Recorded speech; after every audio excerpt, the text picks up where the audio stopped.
संतोषी माता की व्रत कथा। एक बुढ़िया थी जिसके 7 बेटे थे। 6 बेटे कमाऊ थे जबकि 7वां बेटा निकम्मा था। बुढ़िया अपने 6 बेटों को अच्छा भोजन खिलाती, लेकिन 7वें बेटे को उनके भोजन की जूठन खिलाती थी। एक दिन 7वें बेटे को यह बात पता चल गई और वह दुखी होकर घर छोड़कर परदेश चला गया। बेटे की मेहनत और माता की कृपा। परदेश जाकर उसने एक बड़े सेठ के यहाँ काम किया और अपनी मेहनत से बहुत धन कमाया। उधर घर पर उसकी पत्नी को उसके जेठ जेठानी बहुत परेशान करते थे और उससे जंगल से लकड़ियां कटवाते थे। एक दिन लकड़ी काटते समय उसने कुछ स्त्रियों को शुक्रवार का व्रत करते देखा। उन्होंने बताया कि यह संतोषी माता का व्रत है जिससे सभी मनोकामनाएं पूरी होती हैं। उस स्त्री ने भी श्रद्धापूर्वक व्रत का संकल्प लिया। चमत्कार और खुशहाली। माता की कृपा से उसके पति को उसकी याद आई और वह बहुत सारा धन लेकर घर लौट आया।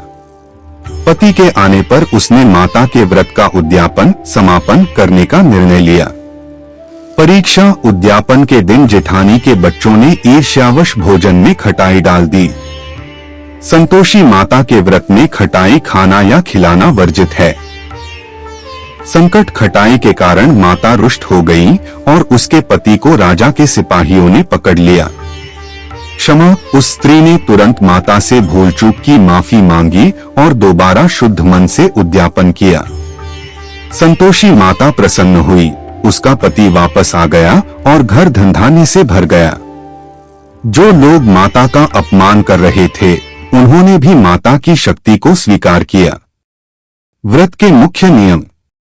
यह व्रत शुक्रवार को किया जाता है। इस दिन खटाई, इमली, नींबू, दही आदि छूना या खाना सख्त मना है। प्रसाद में गुड़ और भुने हुए चने का वितरण किया जाता है। सीख। जो मनुष्य संतोष रखता है और धैर्य से माता की भक्ति करता है उसके जीवन के सभी कष्ट दूर हो जाते हैं। कृपया ऐसी सच्ची आध्यात्मिक कहानी अच्छी लग रही हो तो माँ को अगर सच्चे दिल से मानते होंगे तो जरूर सब्सक्राइब करेंगे channel smart world AI with Arun.